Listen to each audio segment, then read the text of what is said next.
What is going on, everybody? In this video, we're providing you a state of the market in stock picks for February 2nd, 2023. So that sounds like something you're interested in. Consider subscribing, as we do provide daily and weekly updates to get you prepared for the day and the week ahead in this glorious market. And glorious market indeed it was.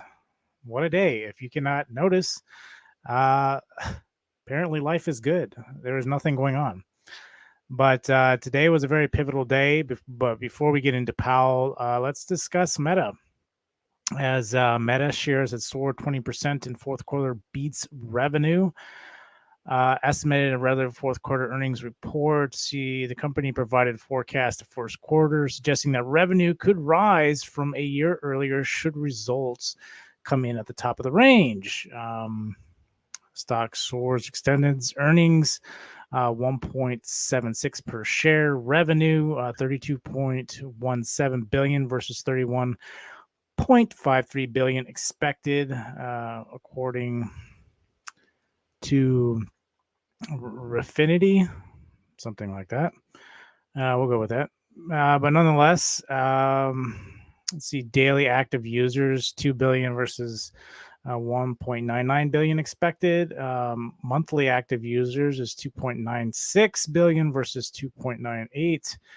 Average revenue per user is 10.86 versus 10.63 expected. And I believe there was a huge buyback as well for Facebook. Announces 40 billion stock buyback.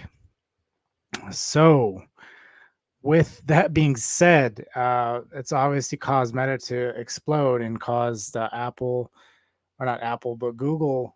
We'll flip over to Google real quick and go through these real quick. Google's exploded. Amazon is exploded. Life is good. Market only goes up. And then we had Powell today. Powell wasn't his hawkish self. He started out very hawkish today. We had a 0.25 basis move announced today at 2 p.m. Eastern Standard Time.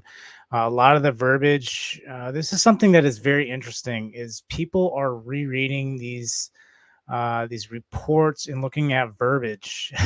This is how crazy these reports are, as people look for change verbiage within this report.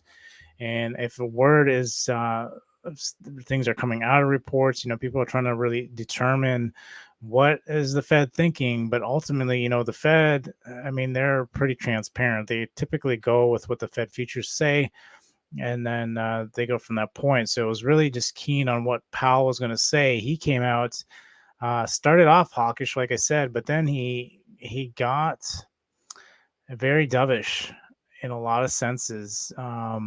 He was talking about, yes, there could be easing here after two more monetary policies, projecting a 25-point basis move.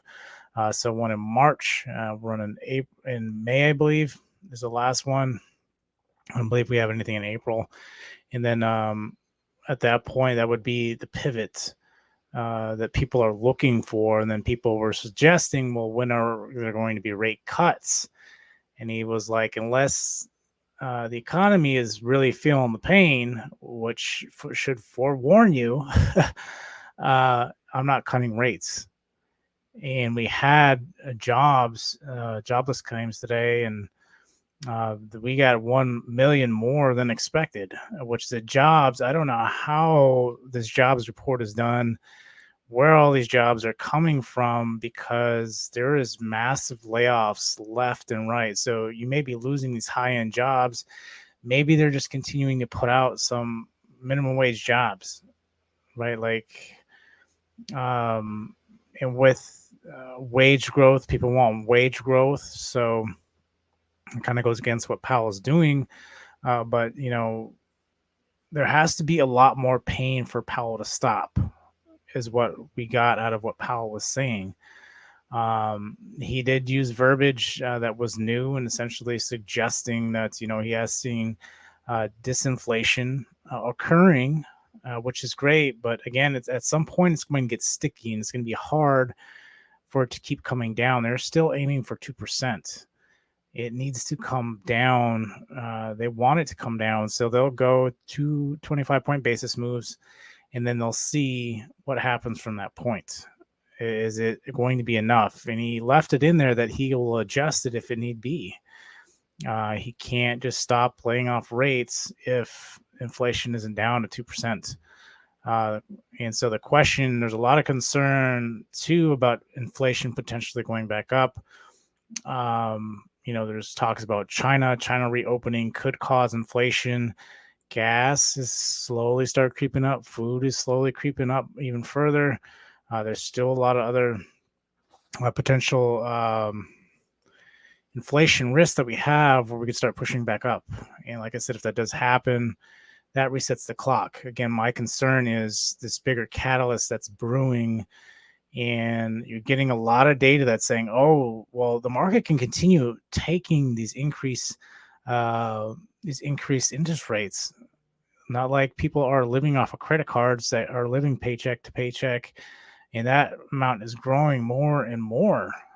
People living paycheck to paycheck, savings rates are still extremely depleted. People taking HELOCs to hopefully prolong so they can get out of their situation. Powell's not laying off. There will be no decrease in rates potentially this year, from what Powell is saying, unless he sees enough pain, which means they know that then they start laying off. There needs to be more layoffs.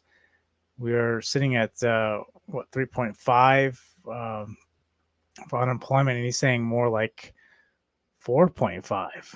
So another million people getting laid off. We haven't felt the pain until Powell says we felt the pain. Then they'll start decreasing rates. That's when they actually do start decreasing rates, when stuff is so bad that you have no other choice but to start decreasing rates. Like in the market, if people want to go off of data looks great. Let's continue to throw more rates out there. The rates are doing a lot more damage than what inflation is doing, right? You have to essentially kill demand is what you're trying to do. And people's spending habits has not slowed down. People, we went through the pandemic, people were getting free money. It developed a bad habit, and people are still continuing with that habit of spending more than, they earn left and right. And also know that it's just a lot of it's just on basic necessities, because basic necessities are extremely high. People don't qualify for homes, so you got a lot more people just trying to rent. So anything that comes up for rent is picked up quick, and families are moving together so that they can afford a place, because no single person or couple could even, if you don't have at least dual income, how are you supposed to even get anybody to be able to rent to at this point? So it leaves us in a very interesting situation. The market is pumping. Again, Meta, there's a lot of numbers that aren't great on Meta. It doesn't matter. There's a lot of numbers that ain't great on Microsoft or Tesla. Expectations are in the dirt. If you beat expectations, then you're good. That's all that matters. And so the way this market is moving is not in a very logical way, but you could also say the same about when we were pumping for those 2 years after that V-shaped recovery out of the pandemic. The PEs were just absolutely absurd, but it didn't stop the market from running. So that's why I say you have to, even though things are looking really bad, I think you're walking a very shaky ground. You have to be careful. Not saying not trying to take advantage, but if you're not taking profits on these pumps, you can't expect this to just recover back to all-time highs. If it does, great. But make sure you got stops in place. Make sure you got risk management in place, because it can come down really quick. All it's going to take is one event, and this thing gets slammed straight back down to where it came from very quickly.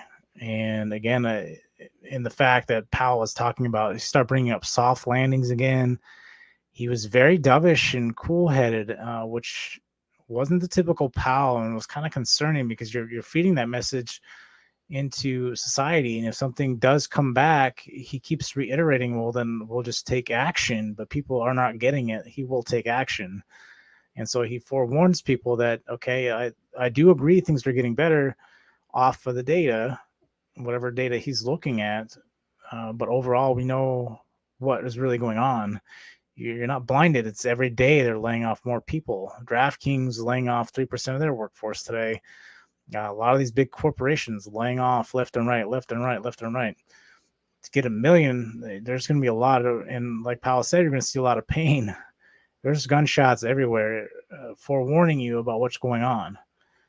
So just be mindful of that. And I don't, I'm not against playing either side. I've always said you need to learn how to play both sides. That is extremely important. But biggest thing is being that you have to be extremely cautious. We are very overextended in this hopium that's being pumped into the markets when we know that there's a big catalyst here, that these high interest rates are doing a lot of damage, and a lot of people are losing their jobs because of it. A lot of people are, there's a lot of things going on in the background. Again, stock market is not the economy. I totally understand that, and something I've said multiple times. But being said, that is causing a bigger issue in the background that's going to cause a black swan event. And there are multiple events that could occur that could be enough to drop the market. And I think from that point, I think we would have a true pivot. But nonetheless, history has also shown us that when we do pivot and stop laying off rates, increasing rates, that's when the market drops. So maybe we don't drop till June. Maybe that's when our drop is. Well, this correction that I've been talking about, I was hoping it would come sooner. Maybe it does. Maybe it doesn't. Maybe it never does. Maybe it comes next year. When we actually start decreasing rates because things are just so bad that the Fed are like, okay, well, I guess we should start taking off rates. That's when the Fed takes rates off. Starts decreasing rates when we are in trouble of need, right? You look back to when in the pandemic, we were in a lot of pain.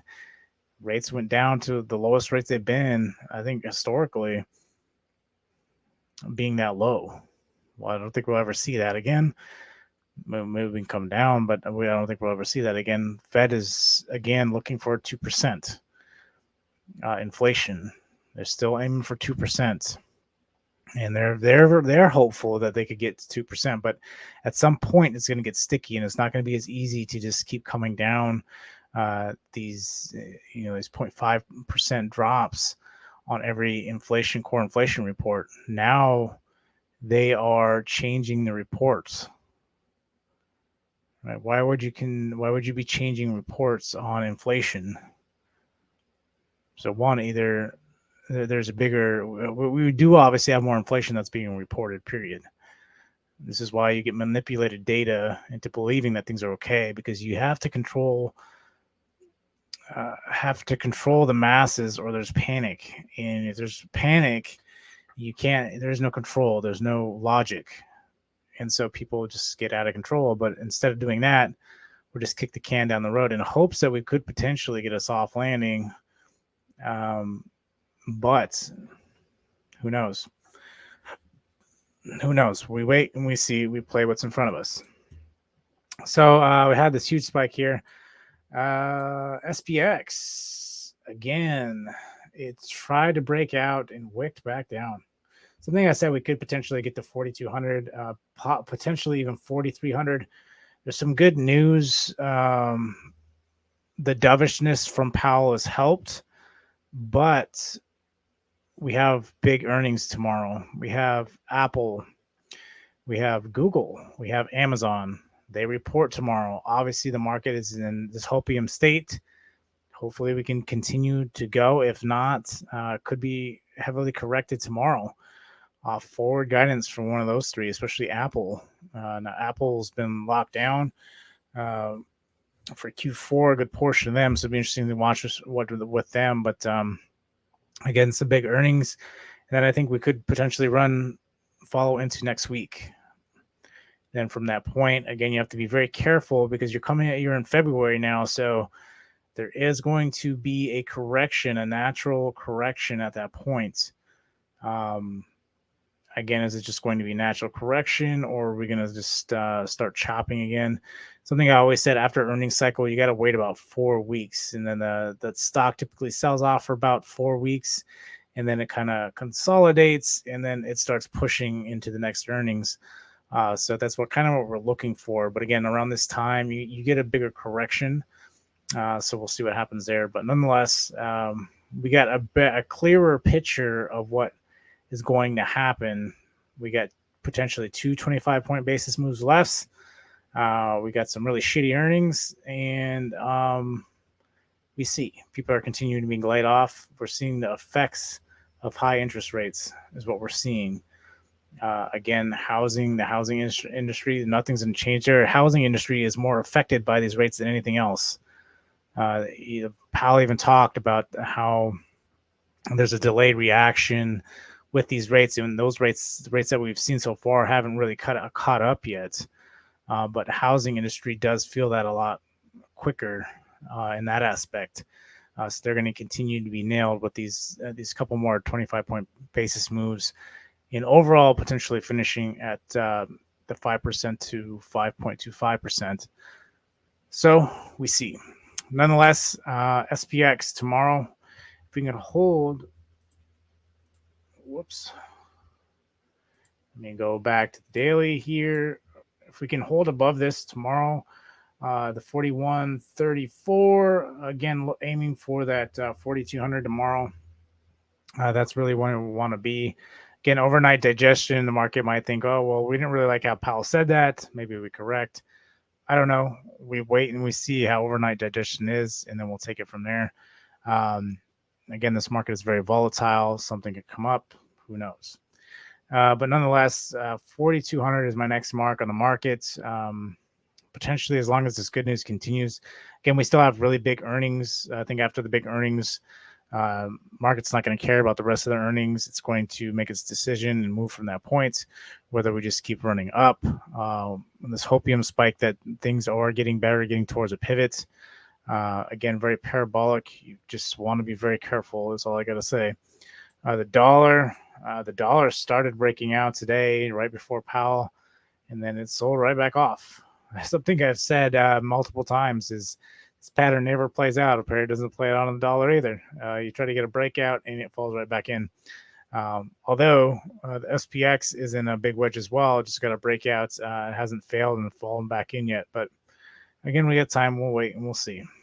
Bitcoin, obviously pushing up because of the market. Again, you still got a ceiling here at 25. We'll see if this thing can push up to potentially a 30. Again, I think it could if the market wants to rip up to the 4,100, the 4,200.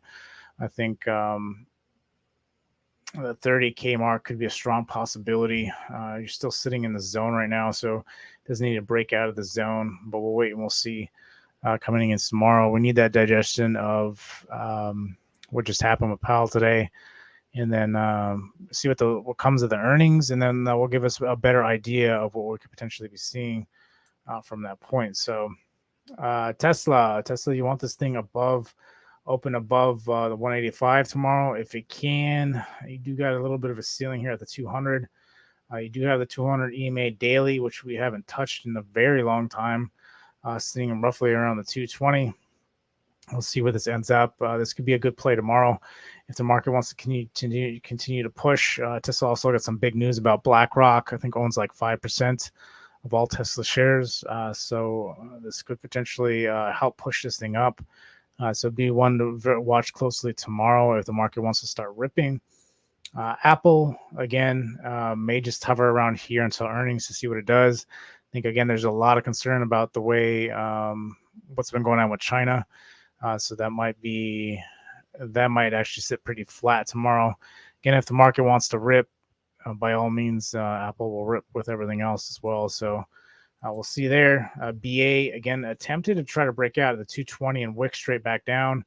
This is what makes me believe that after the digestion and what happened with Powell, that we might start selling off, right? We might get a couple days run.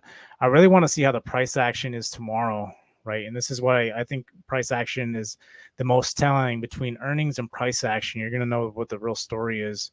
And so I want to see what the price action is at these levels. If we do break up over tomorrow, what it's looking like. Do we get FOMO in because people saying, "Oh, we hit the bottom and we're about ready to pivot"? And again, my concern is just I don't want people to get trapped. Is my biggest concern, and so that's why I keep reiterating. Again, I'm a perma bull. I don't talk about bear. I'm not. I hate being a bear. I don't. That's not what I'm saying. But the things are just so bad. Like, how can you think that it's not going to affect the market? That something's going to happen, and then one day you're going to wake up and the market's going to be down 100, 200 points, and potentially flash crash because of something really bad. Those numbers finally do catch up. There is a lag effect. People start foreclosing on everything, right? And on a bunch of different foreclosures. How much impact is that going to have on the market? So we'll see. And some, I know for myself, I've had a question about that too, just about how do you know it's a fake pump? And it's like, well, um, for that viewer that made that comment, if you've actually watched this far, I appreciate you. But I just want to say for that comment, the reason why you can't believe in this pump is because you know what the Fed's plans are coming into everything. There's 225-point basis moves, all the things I talk about on this channel. The credit card growth is ridiculous. The savings rates is extremely low. The number of people that are living paycheck to paycheck is continuing to increase. The layoffs are continuing to happen. That's why I don't understand where these numbers that there's more jobs out there when in fact people are losing. So where are these jobs that are opening? Again, data is heavily manipulated. Reports are heavily manipulated to portray what they want the world to see so people don't panic. So we wait and we see, but ultimately, and it could be nothing. Sometimes the market has pulled itself out of some really bad places, but you have to understand that there's a very, very strong possibility. This is always why risk management is important, because you don't know what's going to happen the next day, and then why I don't like to project too far out, because you don't know. There's a lot of things that can change the market, the dynamic of the market very quickly, can happen overnight, right? And right, 9/11, right? That's a good. It's not a great event, but it's a good representation of what can happen overnight. Something like that happened and the market absolutely crashed. It doesn't happen all the time, but you have to be mindful that something like that can happen. So the risk that you take into any position, you have to be aware. Am I okay for let it to sit, right? The recovery from 9/11 took years. If you're okay with 5 to 10 years, then that's fine. Who knows? Maybe nothing happens. Maybe we don't get a crash till next year. It's a possibility. Anything is possible in this market. If you've been in this market, you realize anything is possible. A lot of stuff just doesn't make sense. There's no reason for the market to be pumping. The earnings have been horrible. The market conditions aren't great. The data we're getting makes no sense, right? If you're just going to go strictly off of data, a lot of analysis have gone strictly off of data over the past 2 years and have been incorrect. Now, a lot of reports and everything have been fixed and changed to paint a picture that everything is okay. So who are you going to believe? Again, the market is not the stock market. I tell myself that all the time. I'll try to take advantage of a market that's going to pump. Tomorrow, if we gap up, I'll play calls. I wait to see the move. That's why I watch price action. I know what's happening behind my thesis hasn't changed. That's why I'm extra cautious with what's going on, because I don't know for sure. Unless you know for sure, then you manage risk more tightly. So that being said, I'll stop the ramble because this one's pretty long. But nonetheless, let's check out the banks real quick. Again, banks very overextended. Nothing new there. GS, again, banks all look the same. Tech looking the same. Again, if there's going to be a big move, it's going to be in tech because of, like I said, they are the one that's been beaten down. Tech and value, very, very overextended. They're waiting to correct in their natural cycle, but we'll see how much that does correct in this natural cycle here coming into it. So With that all being said, I think I'm going to go ahead and end it there. We got some big earnings tomorrow after the bell. We'll go and see what happens. Another exciting day in the market. It's an exciting week in the market, so we'll take advantage of it. So with that being said, go ahead and drop a like. Till next time, I'll see you guys later.